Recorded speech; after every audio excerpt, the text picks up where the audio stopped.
That's it.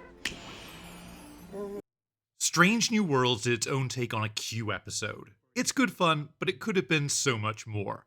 I'll give you my take on the episode and how a few tweaks to the story could have made it a lot better. Absolutely smashing. So, the original series of Star Trek had an episode called The Squire of Gothos, where this godlike mischief maker called Trelane messes around with the Enterprise crew. We call ourselves the Q.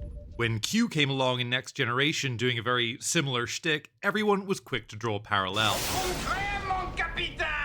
En vrai français? Was Trelane a Q?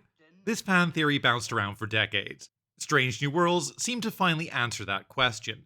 Trelane pops up in the second episode of Season 3, and more mischief ensues. In the end, he's dragged away by his angry father, who's voiced by Q's John Delancey. Oh, you have made enough of a mess. Please, let's not make a scene. But interesting as all that is, it is all just nostalgia and fan service. What about the story itself? Well, last time we saw Spock and Nurse Chapel, they decided to put figuring out their complicated relationship on hold, while Christine went off on a 3-month fellowship. Cut to 3 months later, and Spock is amped up to see her, until he's confronted with her new boyfriend. Spock mopes around for a while until he has a run-in with a mysterious bartender. He wakes up the next morning to a changed reality, where he's set to marry Chapel. Hijinks ensue, and eventually reality is restored.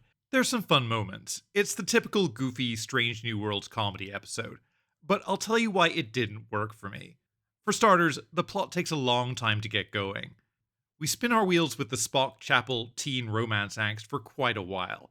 The story really only gets started at around the 17-minute mark, when Trelane shows up and changes reality. My second issue is that there's no sense of mystery or intrigue. The audience is shown that reality has changed. We know what's happening. And we know that Trelane is responsible. And then we have to wait around for everyone else to catch up. My third gripe is that Spock could have faced a real dilemma here. Instead, he's very quickly awakened to the false reality, and his true memories are restored. From that point on, he's all business. He knows for sure that reality has changed, and he's looking to fix it. There's no point where I felt he was tempted to keep things as they are and stay in the fantasy, even though things working out with Chapel is his dream scenario. So, how could this story have been told differently? Okay, we start with Spock welcoming Chapel home like before, but this time he's super excited about their wedding. Reality has already changed, but we don't know that yet. Viewers will be a little confused. Spock and Chapel were taking a break when we last saw them, but there has been a big time jump, so who knows what's happened in the interim. Chapel arrives with this Irish guy, who she introduces as her friend, but he's acting really weird. We play this so the audience mistakenly thinks that maybe he's just a love rival for Chapel, that he's jealous and might be planning to spoil the wedding. We keep this going for a while with all the wedding prep, the Irish guy acting shifty. It all comes to a head when Spock catches him in his room. After a bit of confusion, the Irish guy tells Spock that reality has changed and he's supposed to be the one marrying Chapel. So, we've ended up in the same place, but the plot gets going right from the start. We know something's amiss, but we don't know what, and we're eager to find out. So, Irish guy goes on to tell a story, that years ago he accidentally slighted this powerful being. It'd be something really trivial, like he accidentally spilled his drink on Trelane's Napoleonic cosplay outfit. Ever since, this god has had a vendetta against him, and pops up every few years to ruin his life. Spock will have trouble believing all this. It's an outlandish story told by his apparent love rival who has no evidence to back it up. Now, in the show, Spock gets all his memories back as soon as he's confronted with the truth, which is a cheap cop-out that kills the drama.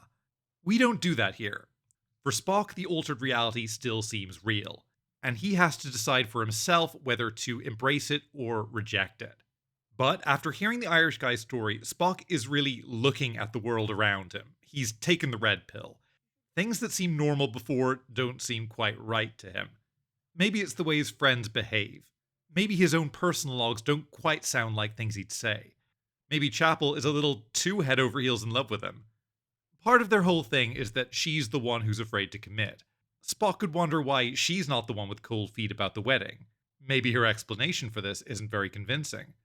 This all gels with the original depiction of Trelane. He was powerful but not all-knowing. He'd often get details wrong. And we saw this carry through to the version we see in Strange New Worlds. As all these little inconsistencies start adding up, Spock is conflicted, because he really wants this to be real. But in the end, he calls off the wedding. At the altar. Because, come on, the drama. And that's when Trelane reveals himself. Yeah, we save that till the very end.